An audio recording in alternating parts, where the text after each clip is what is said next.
आपराधिक जीवन के पटाक्षेप की कहानी है, जो करीब 15-20 सालों से निर्बाध, निष्कंटक, निरंकुश अपनी स्वेच्छा से मादक द्रव्यों की तस्करी में लगा रहा, कभी जिस पर पुलिस हाथ नहीं डाल पाई। 15 से 20 वर्षों से जो लगातार इस काम को करता रहा और कभी पकड़ में नहीं आया, इस बार पहली बार पुलिस के चंगुल में फंसा है और इसके साथ ही इसके आपराधिक करियर का पटाक्षेप होता है। ये कहानी है उस व्यक्ति की जिसने बड़े होने से पहले बड़े होने की ख्वाहिश पाल ली, बड़े पैसे कमाए, बड़े समय तक फ्री घूमा और अब बड़े घर की यात्रा करेगा। इस अपराधी का नाम है, कई सारे नाम हैं इसके। जसवंत उर्फ जस्साराम उर्फ जसराज उर्फ जस्सू उर्फ जसिया, कई सारे नाम हैं। यह मैं जस्साराम कह के संबोधित करूंगा इसको। जस्साराम करीब 40 वर्ष की उम्र का है, बैतू का निवासी है, एक बहुत ही सामान्य घर से में पैदा हुआ, सामान्य घर में पला बढ़ा युवक। अभी मसें भींगी ही थी, 12वीं कक्षा पास की कि कमाने का चस्का लगा। केम्स कंपनी में ड्राइवरी का धंधा शुरू किया, मन नहीं रमा। अवैध शराब का धंधा शुरू किया, उसमें भी ज़्यादा कमाई नहीं दिखी तो मादक पदार्थों की तस्करी में घुसा। एक गुरु बनाया, गॉडफादर बनाया। पहले गॉडफादर के साथ काम किया ड्राइवर बन के, फिर ड्राइवरी के बाद पार्टनरशिप की उसी गॉडफादर के साथ, क्योंकि ड्राइवरी में थोड़े पैसे पर ट्रिप मिलते थे। उसके बाद पार्टनरशिप की, पार्टनरशिप के बाद लगा कि अपना धंधा अकेला ही चलना चाहिए, अकेला धंधा शुरू कर किया। और फिर जब धीरे धीरे नफासत और रईसी की आदत लगी तो एक ड्राइवर रखा और खुद मालिक बन के इस धंधे को चलाया। यह यात्रा चित्तौड़ प्रतापगढ़ से जोधपुर और जोधपुर या बाड़मेर और बाड़मेर के आसपास तक लगातार चलती रही, बड़े लंबे समय तक चलती रही। मादक द्रव्यों की, मादक पदार्थों की तस्करी, आपूर्ति का यह व्यापार चलता रहा। इस व्यक्ति पर पहला मुकदमा 2005 में हुआ एनडीपीएस का, उसमें वो गिरफ्तार हुआ और उसके बाद 2010 से लेकर आज तक दर्जनों मुकदमे हैं, कभी भी गिरफ्तारी नहीं हो सकी। कुछ प्रकरणों में कोर्ट में चालान पेश किया गया तो 299 सीआरपीसी में यानी फरार रहते हुए, कुछ प्रकरण तफ्तीश के अंदर हैं और करीब 1 दर्जन प्रकरण तो पुलिस की जानकारी में आ गए। इसके अलावा बहुत सारे प्रकरण संभव हैं कि सामने आए। 3 जगहों से इस पर इनाम है, करीब 1 लाख रुपए का इनाम है। 40,000 का इनाम जोधपुर रेंज से है, 50,000 का इनाम पाली रेंज से है और 10-15 हज़ार का इनाम इस पर राजसमंद से है। इसके अलावा भी बहुत जगहों से इस पर इनाम हो सकता है। 3 बार यह पुलिस पर फायर करके गायब हो चुका है। एक बार गुड़ा इंदला पाली में, एक बार टिब्बी हनुमानगढ़ में और एक बार देवगढ़ राजसमंद में पुलिस पर फायर किया और बड़े आराम से नाकेबंदी तोड़कर या पुलिस की दबिश से बचकर निकल गया। तो 3 बार पुलिस पर फायर करने, न पकड़ में आने के बाद इसका मन काफ़ी खुलता गया और इसने इस पूरे इलाके में मादक द्रव्यों की तस्करी का एक बहुत बड़ा नेटवर्क, बहुत बड़ा संजाल फैला रखा था और लगातार यह काम चल रहा था। बहुत दिनों से इस पर पुलिस की नज़र थी। रेंज पुलिस ने जब एक बड़े कुख्यात अपराधी के रूप में इसका नाम सामने आया तो ऑपरेशन मोना के नाम से इसके विरुद्ध मुहिम छेड़ी। मोना यानी मोस्ट वांटेड इन नारकोटिक्स मोना, और एक जस्सी जैसी कोई नई सीरियल हुआ करता था जिसमें मोना सिंह उसकी एक्ट्रेस थी, तो इसका नाम जस्सी था, तो उसके नाम पे इसका नाम मोना रखा गया था। करीब 2 महीने से पुलिस ने इस पर निगाह लगा रखी थी, परंतु यह इतना शातिर अपराधी था कि न यह मोबाइल यूज़ करता था, न टेक्निकली कहीं पे लगातार ठहरता था, नहीं किसी को अपने धंधे के बारे में जल्दी पता चलने देता था, एक छलावे की तरह आता था, एक सपने की तरह गायब हो जाता था, तो इस तक पहुंचना बड़ा मुश्किल था। बट कहते हैं कानून के हाथ लंबे होते हैं, हम लोगों ने भी अपना हाथ लंबा फैलाया तो फाइनली एक सूत्र हाथ लगा। वो सूत्र यह था, इसकी पत्नी ने किसी व्यक्ति को कहा कि बेटा, मेरा बेटा खाना नहीं खाता, अपने पिता के हाथ से ही खाता है।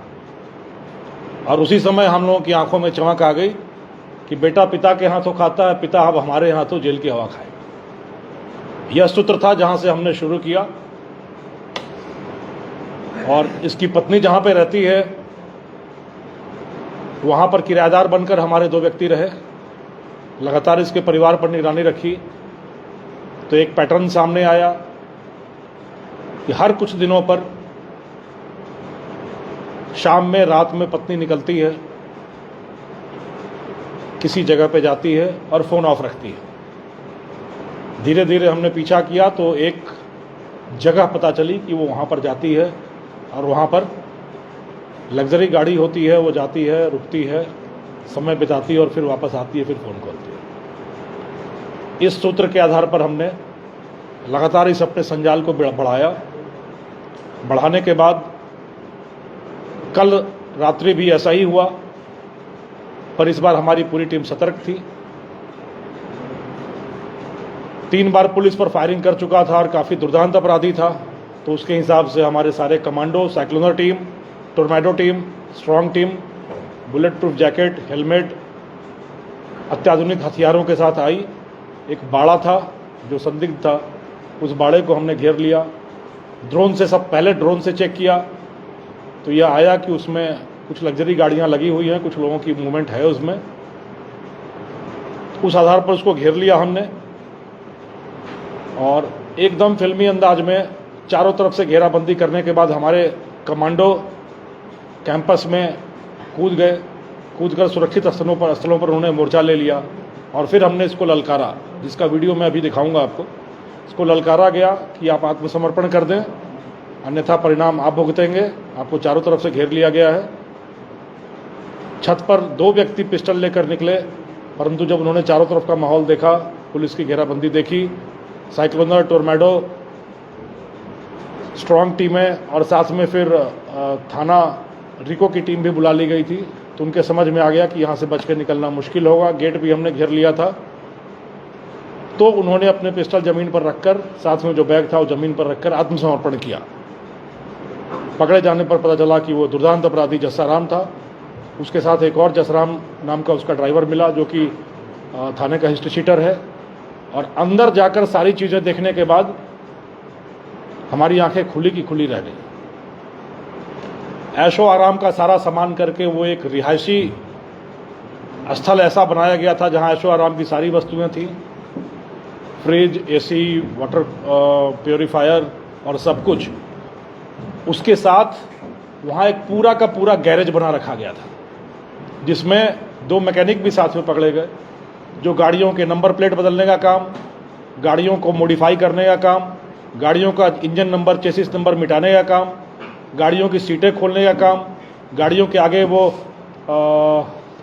रेलिंग सा लगाते हैं, उसको क्या बोलते हैं, बम्पर लगाने का काम, मरम्मत का काम और टायर बदलने का काम। उस गैरेज में 7-8 नए टायर मिले हैं, जो तस्करी के वाहन के लिए इस्तेमाल होते, कि नए टायर के साथ भागना आसान हो। नए बम्पर हैं, सीट खोल के रखी हुई हैं और मरम्मत का सारा, ये सब मिटाने का, मॉडिफाई करने का सारा सामान मिला। 2 एम्प्लॉय मैकेनिक भी मिले वहाँ पे। इनके कब्जे से 2 पिस्टल, 63 कारतूस इनके कब्जे से बरामद हुए। पुलिस की सूचना मिलते ही, टीमों के आने की सूचना मिलते ही इन्होंने 6 मोबाइल जला दिए वहाँ पे। जो जले हुए 6 मोबाइल मिले हैं, 6 सही हालत में मोबाइल मिले हैं, 2 डोंगल मिले हैं जिसका इस्तेमाल इंटरनेट यूज़ करने के लिए होता था। 2021 मॉडल की S11 नई एक स्कॉर्पियो मिली है जो तस्करी में प्रयुक्त होती थी, और एक संदिग्ध फॉर्चूनर गाड़ी मिली है। जैसा मैंने आपको बताया, गैरेज में पूरा वर्कशॉप और 2 मैकेनिक मिले हैं, जहां नए टायर, गाड़ियों से इंजन नंबर, चेसिस नंबर मिटाने का सामान, गाड़ियों को मॉडिफाई करने का सामान, नंबर प्लेट बदलने का सामान, सब कुछ मिला है। तो पूत के पांव पालने में नजर आते हैं। शराब से शुरू करके ड्राइवरी करते हुए मालिक बनना और फिर मालिक बन के धंधे का सरगना बनना, इस स्तर तक इस व्यक्ति की जर्नी रही है। प्रति ट्रिप, जैसा पूछताछ में इसने बताया कि प्रति ट्रिप करीब 1 लाख रुपए की कमाई हो जाती थी। हर 3, 4, 5 दिन में एक ट्रिप लगाते थे चित्तौड़ इलाके से इस इलाके तक। जिन व्यक्तियों को सप्लाई किया जाता है, जिन व्यक्तियों से सप्लाई लिया जाता है, उनके नाम मिल गए हैं, परंतु अनुसंधान की दृष्टि से गोपनीयता रखते हुए हम नाम नहीं बता रहे हैं। इसकी सूचना पर ही कल हमने कुछ जगहों पर दबिश दी, वहाँ से मादक पदार्थ मिले भी, मामले भी बने हैं। ड्राइवर को 10-15 हज़ार रुपये दिए जाते थे हर ट्रिप के लिए।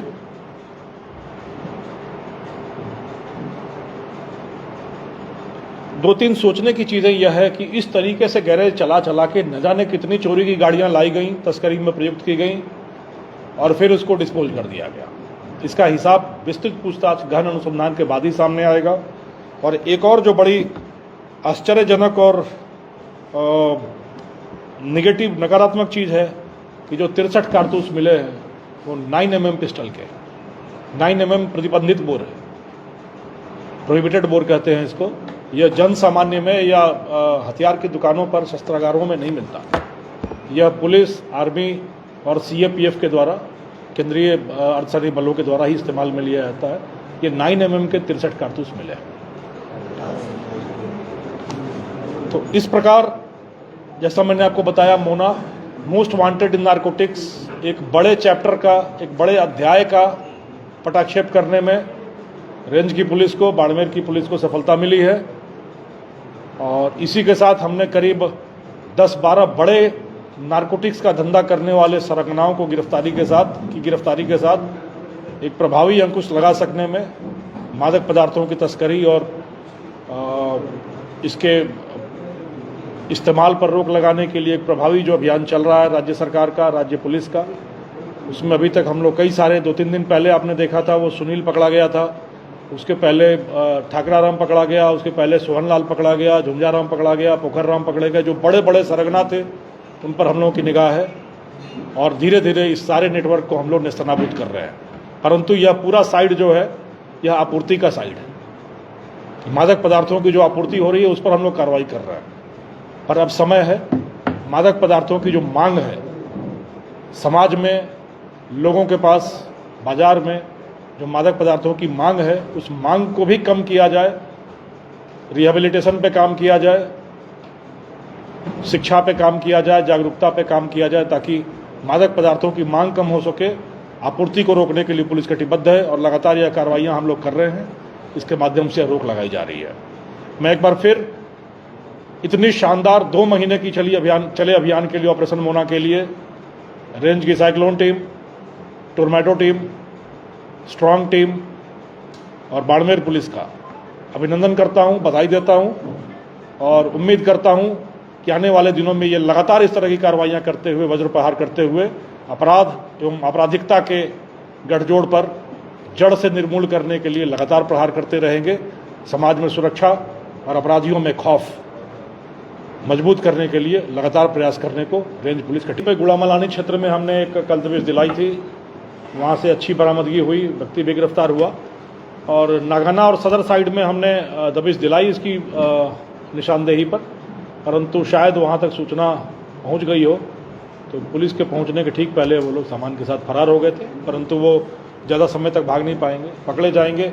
मैं एक बार फिर अपराधियों के लिए कहता हूँ कि आप देर तक भाग सकते हो, दूर तक भाग सकते हो, लेकिन सदा के लिए नहीं भाग सकते हो।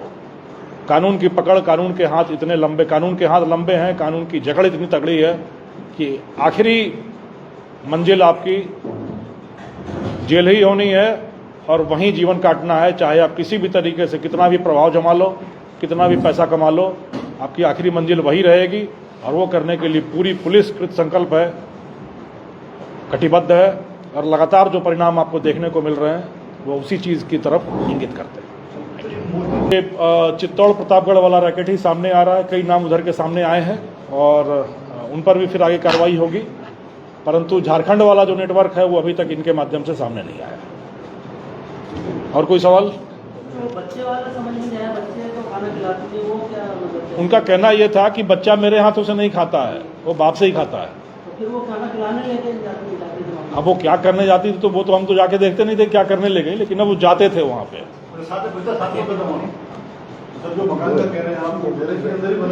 अभी दिखाएंगे फोटो, सारा दिखाते हैं आपको, वही फोटोग्राफ्स हमने बना रखे हैं।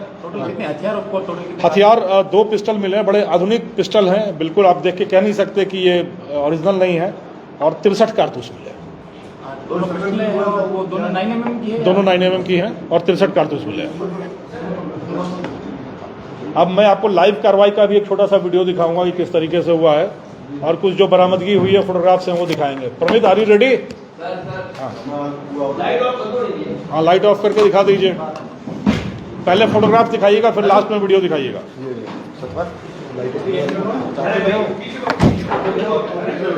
आराम से हो, ये तार का ध्यान रखना।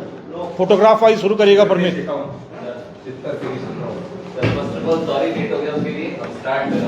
फोटोग्राफ से शुरू करिएगा।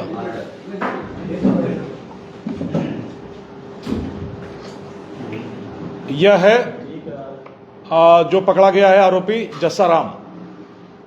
नेक्स्ट, यह कार है S11 मॉडल की, 2021 मॉडल की स्कॉर्पियो।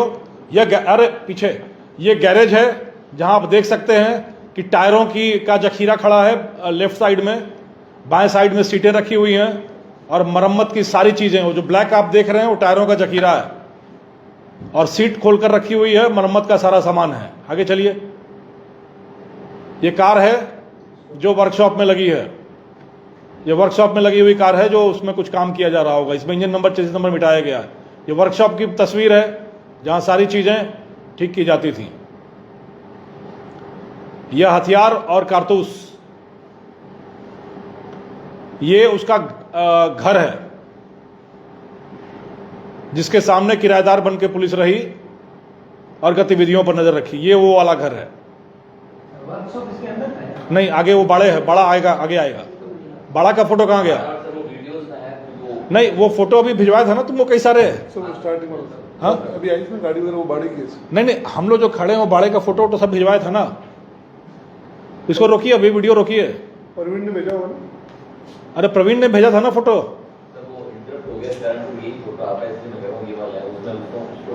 अरे वो फोटो तो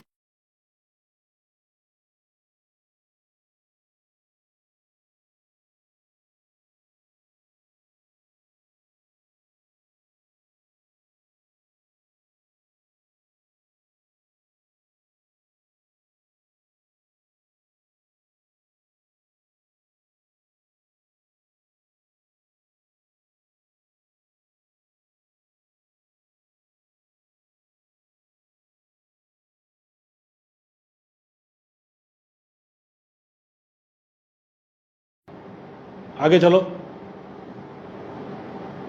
ये भी गैरेज के अंदर का है। ये गैरेज के ठीक बाहर बाएं साइड में जो दिख रहा है वो घर है और सीढ़ियों पर चढ़ के ऊपर से मुआयना करते थे, निगरानी के लिए है ये वही गैरेज है जिसमें टायर दिख रहे हैं आपको, सीट्स दिख रही हैं और सारे सामान दिख रहे हैं।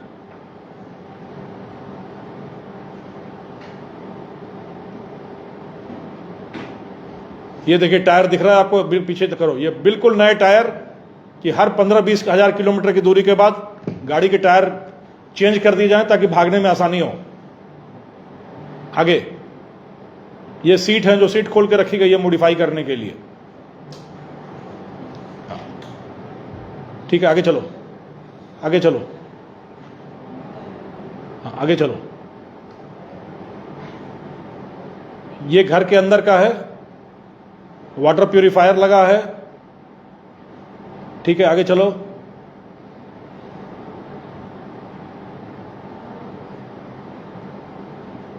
ये किचन है जहां सारा खाने पीने का सारा जुगाड़, सारी व्यवस्थाएं की गई हैं। मकान के अंदर है ना? मकान वो बाड़े के अंदर। ये फ्रिज है, ये बाड़े के अंदर है। सब ये बाड़े के अंदर की व्यवस्थाएं हैं। बाड़ा कहाँ पर है? बाड़ा कौन सा इलाका कहते हैं? बलदेव नगर का। किराए पर है या? नहीं, ये अपना है, अपनी जमीन पे बनाया हुआ बाड़ा है। ठीक है, हटा दो इसको, वीडियो दिखाओ। अब लाइव का कुछ दिखेगा इसमें आपको और फिर पीछे का वो दिखेगा किस तरीके से पुलिस ने कार्रवाई की है। फुल स्क्रीन करिए।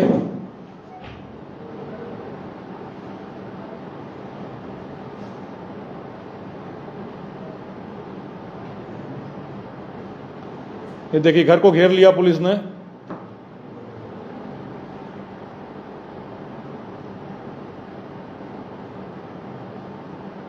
इस बाड़े को चारों तरफ से घेर लिया गया है। हमारे कमांडो अंदर घुस रहे हैं।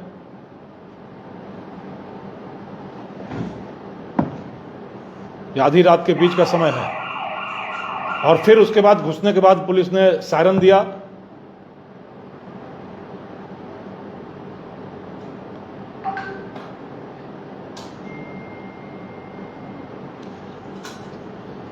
आवाज कहां गई परमीत?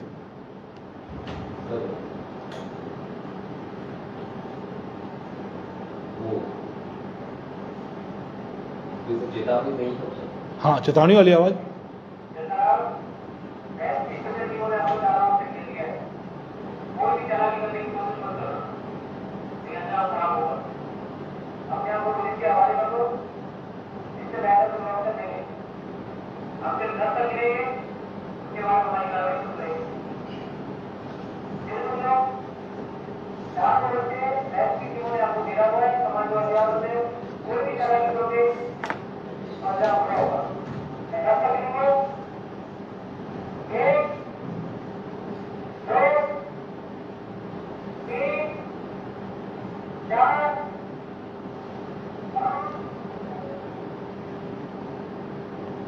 और इसने सरेंडर किया।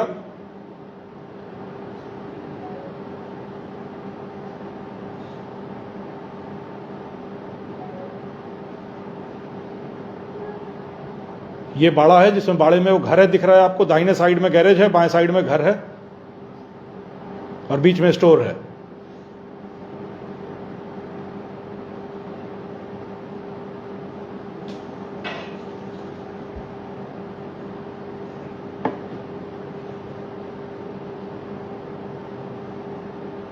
वही सर बलदेव नगर वाला बाड़ा है। हाँ, वही बाड़ा है जहां से पकड़ा गया। सर कितने टाइम से रहा है? बताता हूं, एक बार देख लो आपको।